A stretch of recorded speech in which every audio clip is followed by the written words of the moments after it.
바로의 군대가 추격하여서 지척간에 도착하자 이스라엘 백성들은 심히 두려워하며 여호와께 부르짖습니다. 자, 오늘 이스라엘 백성들이 모세에게 한 말이 11절과 12절에 있는데요. 이 말을 보면 내 그럴 줄 알았어 라고 하는 그런 말이에요. 그런데 그 뭘 알았나 하고 봤더니 애굽에 있을 때부터 우리가 이 말 하지 않았느냐. 그러니까 지금 처음 하는 얘기는 아니에요.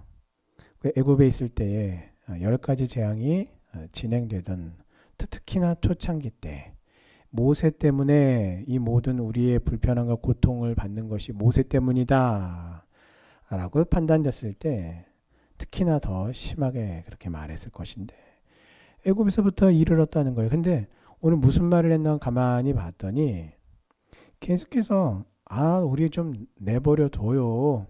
우리가 뭐 우리 주제에 무슨 하나님을 섬겨요. 그냥 우리는 그냥 이렇게 살다 그냥 죽을래요. 애굽 사람들 그냥 섬기겠습니다. 괜히 광야로 나갔다가 거기서 죽느니 그냥 비록 노예로 살아도 그래도 먹고 살만하고 그냥 우리가 하나님을 섬기는 것보다는 그냥 이대로 살다가 죽겠습니다. 전혀 희망적이거나 혹은 하나님께서 이스라엘 백성들에게 내가 너희의 하나님이 됩니다. 그래서 하나님께서 약속하시고 말씀하신 바를 신실하게 지키시고 행하셔서 그들을 이끌어내셔서 애굽 땅에서 이끌어내셔서 젖과 꿀이 흐르는 약속의 땅 가나안 땅으로 하나님께서 그들을 인도하시겠다라고 하는 말씀에 대한 신뢰가 전혀 없는 말이에요.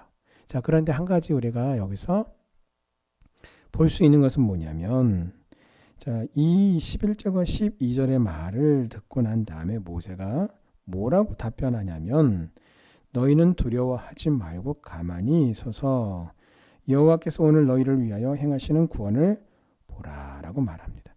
뭐 하지 말라면 그렇게 말하는 걸 듣고서 모세는 뭐라고 반응하냐면 두려워하지 말아라. 결국은 이들이 이렇게 원망의 말, 불신의 말을 쏟아내고 있는 것은 무엇 때문이냐면 두려움 때문이다라는 것입니다. 두려움. 그래서 여러분 특별병검한 600대의 최강의 군사력을 보유한 애굽의 군대가 일사불란하게 그렇게 한꺼번에 땅을 달리니 땅이 얼마나 울었겠어요. 땅이 울렸을 것입니다. 그러자 절대 공포 속에서 무기력에 빠지고 아무것도 할 수가 없게 되었습니다. 오직 오늘 말씀에 보면 이스라엘 백성들이 한 일이라고 하는 것은 두려움으로 울부짖는 것뿐이었어요. 자, 그 상황에 처하면 누구라도 두려워할 수밖에 없을 것입니다. 하지만 우리가 믿음의 관점과 신앙적 관점으로 바라본다면 이스라엘이 애굽의 군대를 두려워한 것은 지극히 잘못된 처사였습니다. 하나님이 이스라엘 백성들과 함께 하십니다. 그리고 그들은 애굽에서 하나님께서 10가지의 재앙을 내리시는 것을 직접 목격했어요. 그 재앙으로 애굽의 모든 땅이 황폐해졌을 뿐만 아니라 심지어 애굽 사람들의 장자들도 모든 장자들도 죽임을 당할 때에 그때도 이스라엘 백성들은 하나님께서 말씀하신 대로 어린 양을 잡아 유월절을 기념함으로써 털끝 하나 상하지 않았던 놀라운 기적을 이미 체험했습니다. 자, 그리고 지금 이곳에 도착할 때까지도 계속해서 구름 기둥과 불 기둥으로 함께 하시는 하나님의 기적과 은혜를 경험했습니다. 자, 그런데도 바로의 군대를 눈앞에 두고 무서워한다라고 하는 것은 당연한 거 아닙니까? 그 말도 못할 정도의 그 대규모의 전차들이 그렇게 밀려오고 마치 그냥 깔아뭉갤 것 같이 그렇게 자기 자신들을 향해서 그렇게 무섭게 달려오는데 당연히 그 두려운 거 아니겠습니까? 이렇게 말해야 할 수 있을까요? 아닙니다. 그럴 수 없어요. 이스라엘 백성들이 두려워하고 무서워한 이유가 있는데 그것은 바로 하나님께서 그들과 함께 하시지 않아서가 아니에요. 또 바로의 군대가 막강해서도 아닙니다. 자, 한편으로는 그럼 바로의 군대가 안 막강합니까? 막강해요. 그럼에도 불구하고 그들이 오늘 이와 같이 무서워한 이유, 두려워한 이유가 있는데 그것은 바로 하나님이 그들에게 기적을 보여주지 않아서도가 아닙니다. 그들이 두려워한 진짜 이유는 다름이 아니라 그들에게 하나님을 믿는 진정한 믿음이 없어서예요. 큰 폭풍 가운데 우리의 죽게 된 것을 돌아보지 아니하시나이까 라고 주무시는 예수님을 원망하며 깨우던 여러분 제자들에게 예수님은 깨어나셔서 바람과 파도를 잠잠케 하신 후에 제자들을 책망하셨어요. 근데 그 책망의 이유가 무엇입니까? 왜 믿음이 없냐라는 거예요. 그 믿음 없음을 지적하시며 책망하셨습니다. 여러분, 우리도 마찬가지입니다.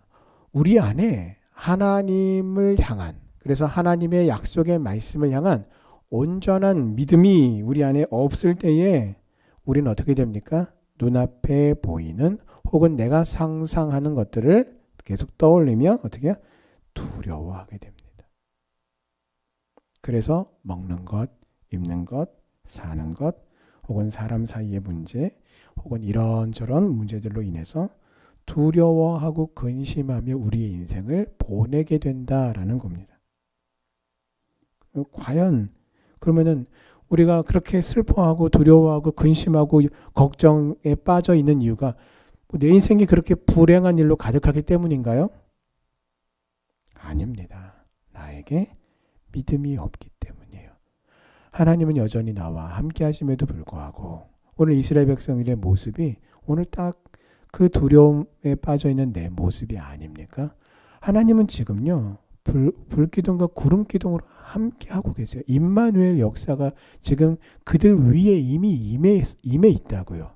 그럼에도 불구하고 그들은 그 하나님을 바라보는 것이 아니라 자신들에게 쳐들어오는 그 어마어마한 규모의 애굽의 그 병거와 군사력을 바로를 바라보면서 두려워하고 걱정하며 하나님을 의지하지 아니하고 믿는 믿음이 없기에 이렇게 지금 두려움 가운데 원망의 말, 불신의 말을 쏟아내고 있는 것입니다.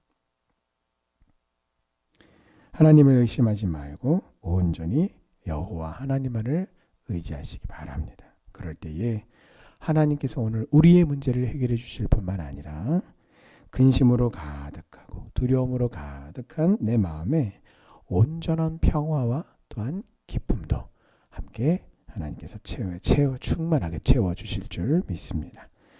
자, 하나님은 모세를 통해서 말씀을 하시는데 무엇을 말씀하시는가 오늘 말씀을 보면 두려워하지 말 것, 그리고 가만히 서서 여호와께서 일하시는 구원을 보라라고 말씀하십니다. 왜냐하면 왜 가만히 하나님께서 일하시는 구원을 보라라고 말씀하시는가? 왜냐하면 여호와께서 이스라엘 백성들을 위해서 직접 싸우실 것이기 때문에 가만히 있으라라고 말씀하신 겁니다. 정황상 어제 말씀에서 나눈 것처럼 진퇴양난에 빠진 이스라엘은요. 아무것도 할 수가 없었어요. 왜요? 그들은 무능했기 때문이에요. 홍해를 건널 능력도 없었고요. 혹은 반대로 자신들을 추격해오는 애굽의 군대와 싸워서 이길 능력도 없었어요. 여러분 오늘 우리가 딱 지금 홍해바다와 바로의 군대 사이에 끼어 있는, 그래서 죽음의 공포와 아무것도 할 수 없고 발만 동동동동 거리는 이 이스라엘 백성의 모습과 오늘 그 죄의 문제에 사로잡혀 있는 인간의 그 비참함의 모습이 똑같습니다. 아무런 그 자신의 그 죄의 문제를 해결할 능력이 아무것도 없는 비참한 상태에 놓여 있는 그 존재가 바로 죄인인 인간이에요. 근데 그 죄인을 위해서 하나님께서 직접 일하시고 하나님의 은혜를 베풀어 주셨습니다. 그래서 여러분 우리도 이스라엘 백성들처럼 때로는 우리가 그저 가만히 있는 것이 우리의 할 수 있는 유일한 일일 때가 있습니다. 왜요? 내 힘과 내 능력으로는 아무것도 할 수가 없을 때에 그렇습니다. 자, 바로 이럴 때 우리는요, 하나님의 그 구원의 손길을 우리가 바라보며 묵묵히 참고 기다려야 되는 것입니다. 우리의 힘만으로 무언가를 이루려고 하는 것도 잘못이지만 전능하셔서 이루지 못하실 것이 없는 하나님께 우리가 간구하며 하나님의 그 도움의 손길을 믿음으로 기대하며 바라봐야 돼요. 그렇게 하지 않는 것도 잘못이에요. 자, 우리가 그렇게 믿음으로 주의 도우심을 구하며 묵묵히 인내하며 기다릴 때에 홍해를 가르시고 애굽의 군대를 막아주신 그 하나님의 일하심의 역사가 오늘도 내 삶에 충만케 되시기를 주님의 이름으로 축원합니다. 자, 15절에 보시면 하나님은 뭐라고 말씀하시냐면, 야 모세야, 그렇게 믿고 기도했으면 이제 곧바로 실행에 옮겨라 라고 하나님이 독려하십니다. 그래서 여러분, 우리는요 때로는요 정말 아무것도 하지 않고 오로지 앉아서 기도만 하기도 해요. 그러나 기도만 많이 하면 그것이 최고의 믿음이요, 오직 앉아서 기도하는 것만이 믿음의 행동이다라고 오해해서도 안 됩니다. 여호와 하나님을 믿고 의지하는 믿음의 기도도 있어야 하고요. 또한 기도한 대로 믿고 행하는 것도 있어야 합니다.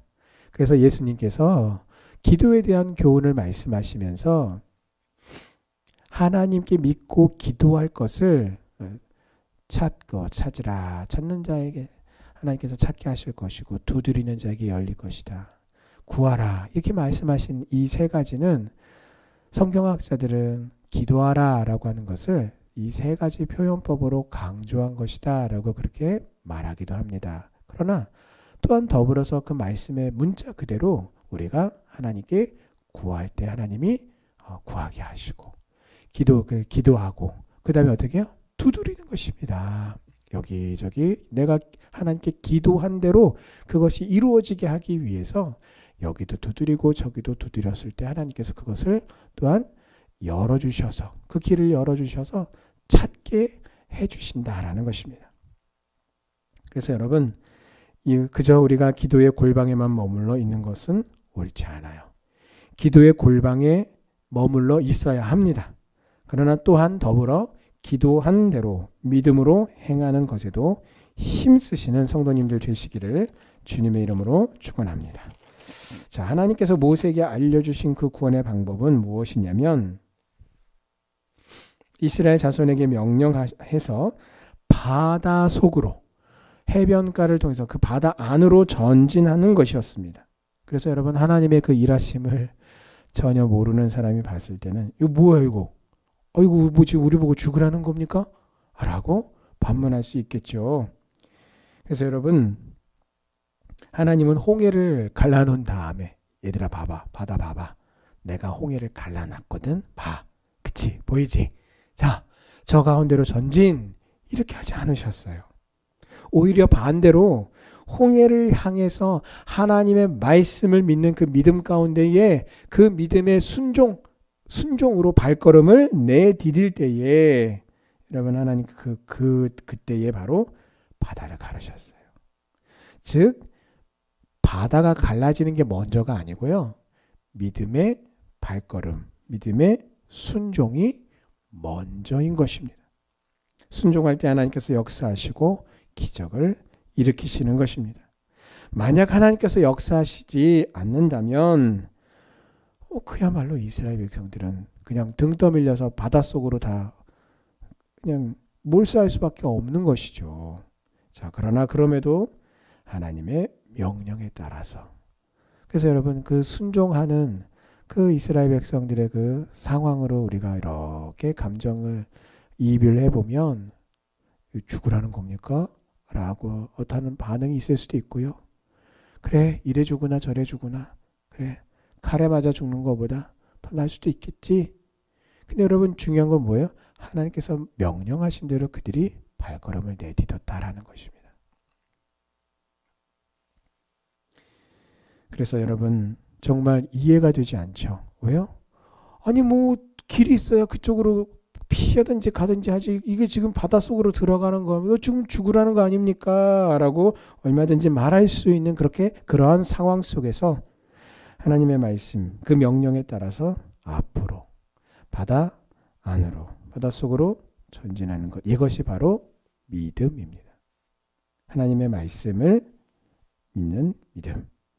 비록 앞이 바로 보이지 않아도 말씀에 순종하여 바닷속으로 전진하는 것 이것이 바로 믿음입니다. 그래서 믿음은 바라는 것들의 실상이요 보지 못하는 것들의 증거라고 말씀하신 것입니다. 그래서 여러분 눈앞에서 펼쳐지는 일들을 바라보면서 결정하고 행동하는 것은 누구나 다 할 수 있는 일이에요. 그러나 하나님을 온전히 의지하는 믿음이 있는 사람만이 눈앞에 보이지 않아도 하나님의 도우심과 은혜를 믿고 그 말씀에 순종하여 전진하고 행할 수가 있는 것입니다. 하나님의 약속하심과 신실하게 약속을 지키시는 분이심을 우리가 기억하셔서 눈에 보이지 않는다 하여도 하나님의 말씀을 믿고 의지하여 순종하는 우리 성도님들 되시기를 주님의 이름으로 축원합니다. 그럴 때 하나님께서 홍해를 가르셨던 것처럼 오늘 우리 앞에 놓인 우리의 모든 장애물과 또 어려움들을 하나님께서 가르시고 그 가운데 믿음의 길을 생명의 길을 내실 줄 믿습니다. 함께 기도하시겠습니다.